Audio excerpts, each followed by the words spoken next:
sempat sampai warga sekitar pun turun tangan ya ikut berkumpul untuk mengaji bersama. Bahkan pelayanan puskesmas waktu itu juga ditutup sementara loh. Dan di hari yang sama juga setelah mendoa itu, disitulah hari yang ditentukan untuk menebangkan si pohon asem itu, Wak. Dan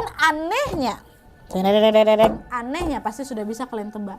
Pohon asem itu nggak bisa ditebang, alot kali kata si Chani, alot kali. Sampai akhirnya Pak RW pun berinisiatif untuk menggali lah itu tanah di sekitar akar pohon terlebih dahulu supaya ya biar gampang nebangnya. Nah tapi Wak di sini nih, tapi pada saat menggali tanah di area akar pohon, betapa terkejutnya orang-orang yang ada di sana ketika kurang lebih di kedalaman 3 meter mereka menemukan tulang belulang manusia.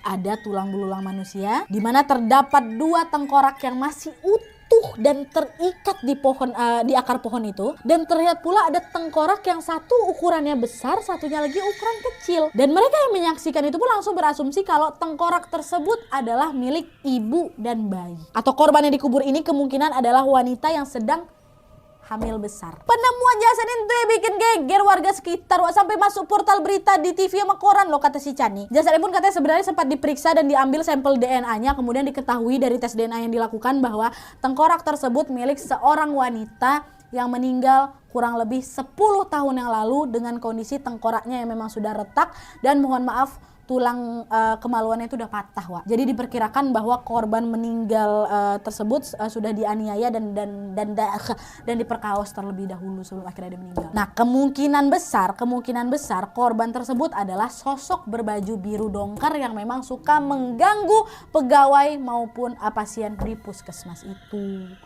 Katanya gitu. Dan akhirnya setelah kejadian tersebut diadakanlah doa bersama dan ruqyah massal pada ruangan-ruangan di puskesmas tersebut supaya tidak lagi terjadi mara bahaya dan hal-hal aneh lainnya. Dan sampai saat ini membaca ayat kursi sebelum tindakan pada pasien melahirkan selalu dijadikan tradisi atau kebiasaan dengan tujuan untuk meminta kelancaran pada Allah Subhanahu wa taala. Dan kabarnya kata Mbak Chani, Mbak Kia yang juga sempat kemarin keguguran, sekarang sudah dikaruniai anak kedua, Wak. Dan sekarang Chani masih beroperasi sebagai bidan, cuman nggak dia bekerja di puskesmas itu lagi memang karena terlalu jauh katanya dari rumah dia. Nah terus puskesmasnya apa kabar Nadia? Puskesmasnya masih beroperasi sampai sekarang kata Chani, Wak.